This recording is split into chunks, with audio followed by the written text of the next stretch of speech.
with racing, then you'll love the new betting brand for racing fans. With exclusive markets, promotions, insights and content. That's betr. Gamble responsibly. We're at the barriers with Group 1 racing in Melbourne. And the first of the three big champions ones to look at here, James, is the sprint. Now, we saw a great Everest and we thought, well, will we see Nature Strip or not? But we get Nature Strip back against Giga Kick. That's fantastic planning. It's worked out beautifully. Yeah, it's a tantalising rematch, that's for sure. But I think he might be able to turn the tables, Matty. Just back on his home deck, so to speak. He's won this race twice, and the year that he was beaten, he bumped into a rampaging bivouac that year. He went like black caviar that day. But yeah, I just think the race was probably set up for a swooper last time in the Everest. Those leaders really overdid it. Nature Strip was caught out 3 wide without cover. Eduardo knocked up to be beaten 9, and Joyful Fortune was beaten 5 lengths. So the fact that he did stick on as well as he did, he was beaten around a length. I think this race sets up a lot differently down the straight.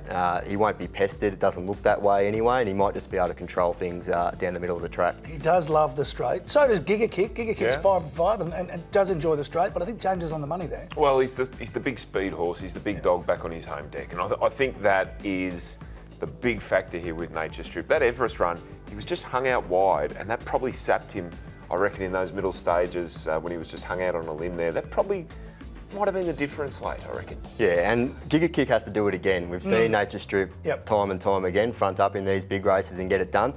Giga Kick has to back it up from the Everest. Bella Nepotina's flying. That last win at the Valley was super. Yeah, I'm a big fan of the horse. If it was, in that soft, heavy range, I'd give her a chance, but the drying track probably works against her. And her best efforts, I think, at this level have come at the Valley around that bend that she just seems to love. Is there an outsider? Is there an upset coming? Maybe Rothfire. We know he's got the ability, that's for sure. And he was really brave, I think, last start on a wet track, which I don't think is in his wheelhouse. So gets back on top of the ground here. What about the other 3-year-old, Lofty Strike? His trainer said that he hasn't enjoyed the wet tracks and he's run 2 really good races this preparation. So maybe there are a couple of odds. All right, James, your tips for the sprint? Yeah, I can't go past the big dog, as Sharkie said. Nature Strip on top. Giga Kick is the danger. Got him for second. Levante, I think the Kiwi could spice up exotics. Look, it's won 8 races on good tracks, so the drying track suits Levante, and was actually the first home in the Newmarket down the outside. So led home the outside division, wasn't in the placings, but does have a monster finish on its day. Shark, how have you got him? I think Nature Strip's a 1. He'll turn the tables on Giga Kick, I think, and let's go with Rothfire in next best. All right, I've got Nature Strip on top. I'll put Bella Nepotina in for second ahead of Giga Kick, but it's certainly going to be a great race, as is the Champions Mile. And the intriguing horse for me here, James, is Private Eye.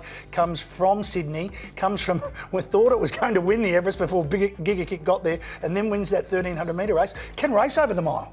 Yeah, it's had an outrageous preparation. It's just come back airborne. It carried 60 kilos first up at Flemington and absolutely obliterated the clock that day. And then, as you said, almost won the Everest. It's a horse that could have run in the Champions Sprint or the Champions Mile. It's going that well. In saying all that, I've gone with My Oberon to knock it off. Pretty impressive, My Oberon, and the one start we've seen this overseas horse did it beautifully. Yeah, he did win well. Hang on, there's a butt coming up. Well, I just don't think that race wasn't the quality of these. So Private Eye is absolutely flying. My Oberon's going to have to go to an all-time career high to get anywhere near Private Eye. His form in the UK, certainly not Group 1 form. Alligator Blood and Mr Brightside come out of the Cox Plate. Is it positive, negative?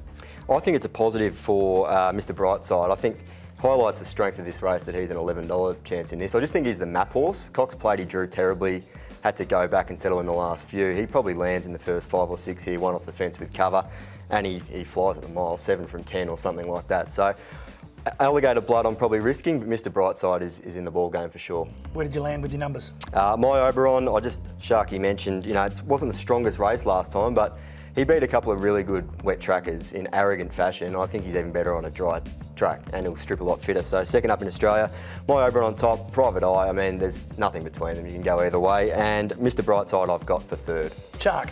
Private Eye to smack these. To smack him? He'll smack him. Yeah. He'll absolutely smack him. Has he got a licence to smack horses? I think he does. Okay. He's got a licence to smack. This weekend only. Kiss Some, number 10 at a massive price. Kiss Some? Where did you find that? Half brother to Dim. I think he'll be all right. He was a really good run in the Silver Eagle, little sneaky hidden run. So I like the fact they've gone here and taken on the big boys. And Cascadian, who's flying. I'm with James. I've got My Oberon on top to beat Private Eye. And Cascadian, as you mentioned, just doesn't run a bad race. All right, that's At the Barriers coming up next, where our Melbourne focus is. It's still Group 1 racing. It's the Champion Stakes. The betting brand for sports fans. That's better. Gamble responsibly.